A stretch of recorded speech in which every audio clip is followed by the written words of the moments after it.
All right, so you know what? I think one of the first things I'd like to address, I wasn't on the show last week. Where the heck was I last week? What was I doing? Where were you last week? Luke is self-isolating. Yes, because he thought he might have been exposed. He's a couple of degrees of separation away from somebody who was confirmed, I think. Okay, got But it. he's playing it safe. Yeah. Where the heck were you? I don't know. Okay, it doesn't matter. I don't know. Anyway, I wasn't on last week, so I want to take this opportunity to talk about... You went home early. Oh, that's right.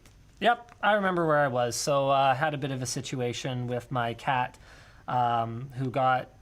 it was an accident, but I still consider it to be a fairly negligent thing to do.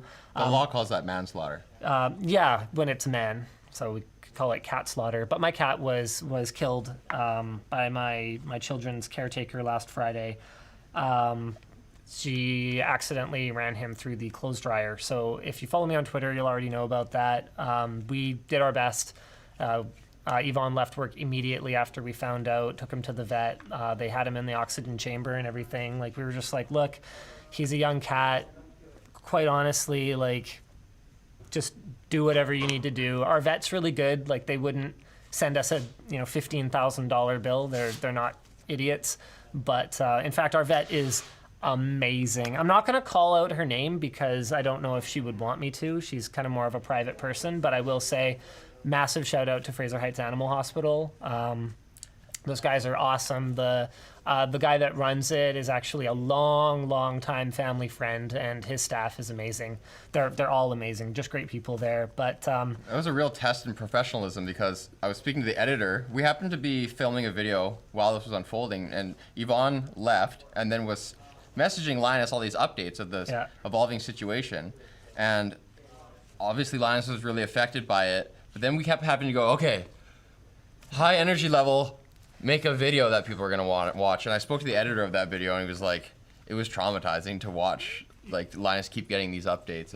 And then you eventually left. Yeah, that's why you weren't on the show. So we decided to go just because it's sort of our son's cat, and we basically decided that whether he lived or died at this point, so he was like... The cat. Yeah, whether the cat lived or died, he was like in an oxygen chamber, his breathing was elevated, his kidneys and liver were both damaged according to the blood work that they did.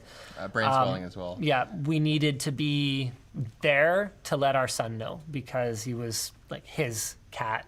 He sleeps in his bed every night, and like he's the first thing. So we were at Disneyland a little while ago, and the first thing that my son said when we were on our way back from the airport was, I want to see Shadow. And I was like, great. I mean, at that time that was possible.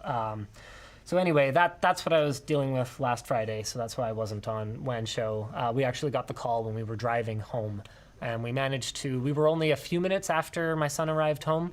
So he didn't have time to kind of ask too many questions, and we just kind of took them all upstairs and explained what happened. And Sorry, you got the call that the cat had passed? Yeah.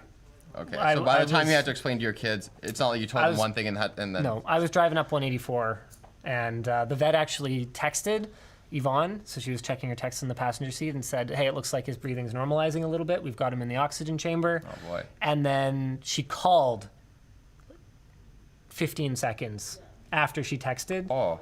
He's gone. Oh, boy. Yeah, so she said it seemed to happen really suddenly. He was hopped up on all kinds of meds. She figures he probably didn't feel a thing, but... I mean, he suffered enough. Definitely had suffered enough by that point in time. So, yeah. Anyway... Yeah, we promise the whole show's not going to be that grim. Yeah, I'm really sorry. I mean, I will say that it has... I don't know, I've just had a lot of perspective-changing experiences lately. So the perspective change that I had here was, like, you know what? Accidents can happen to anyone, but, I know myself well enough for a fact to know that if I was there taking care of my kids, my furry kids would be fine too. So Yvonne and I have both actually resolved to, at least unless we find a unicorn caretaker for the kids, someone amazing, we're both cutting back to 80% days here in the office, and we're going to be doing 1 day a week each with the kids and getting more family help. So our kids are just going to be raised by family moving forward if we're able to.